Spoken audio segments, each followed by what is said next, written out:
São Paulo, Brazil's main leftist party said Saturday it's sticking with former President Luiz Inácio Lula da Silva's its presidential candidate even though the electoral court has thrown him off the ballot for an election just 5 weeks away.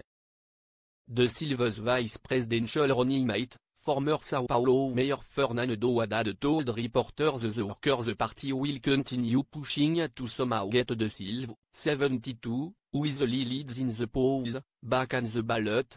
The people are savouring regarding the party's candidate.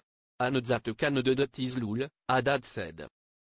That strategy would keep Da Silva in the spotlight until the absolute last minute, perhaps rallying support from backers that could then be transferred to stand in, likely Haddad, who is much less popular or charismatic. The electoral court voted 6-1 early Saturday to reject Da Silva's candidacy because of corruption conviction that has been upheld on appeal. Da Silva and the party are appealing both the conviction and the electoral court ruling. The ruling had been widely expected and there were no immediate street protests of the sort that occurred when the former president was initially arrested. Da Silva, who was wildly popular when he left office on January 1, 2011, is now a sharply polarizing figure. Many Brazilians still revere him for pulling millions from poverty during his 8 years in power.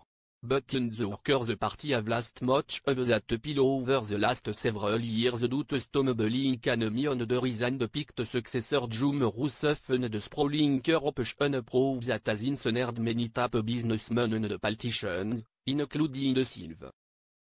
That division was clear in the reaction to the electoral court ruling. "We have a big debt with Lula," said Thiago Onato, a 39-year-old IT specialist in the northeastern city of Recife. "We trust him here. I will vote for whoever he endorses because then I will know who will have the biggest impact for the poor," he added.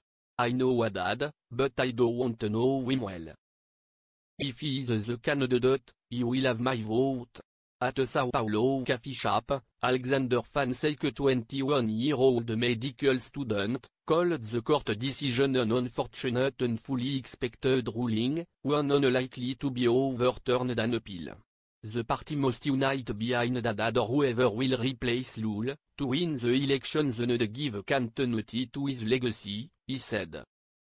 But Virginia Toledo, a 37-year-old housewife in São Paulo, said Da Silva's ouster means we have another reason to celebrate. First, he was jailed and now his chances of returning to power have been eliminated, she said, while buying ice cream for her 10-year-old daughter. "We have to pray that Haddad or whoever the Workers' Party chooses as its candidate for president does not win the election," she added. The former president is serving a 12-year sentence for corruption and money laundering after being convicted of trading favors with construction company Grupo OAS in exchange for the promise of a beach house apartment. As a part of the ruling, Justice Luis Roberto Barroso said the Workers' Party should replace Da Silva within 10 days. And that he should not appear as a presidential candidate in free time that is given to political parties on nationwide TV and radio. However, the party used the first day of free campaign TV airtime on Saturday to denounce the electoral court ruling in a spot that featured file footage of Da Silva. Left-leaning candidate Ciro Gomes of the Democratic Labour Party said the electoral court's ruling was not a good thing for Brazil. "No matter how much Lula is detested in some sectors and no matter how he is idolized in others, to prohibit the country's biggest popular leader from taking part in the electoral process is traumatic."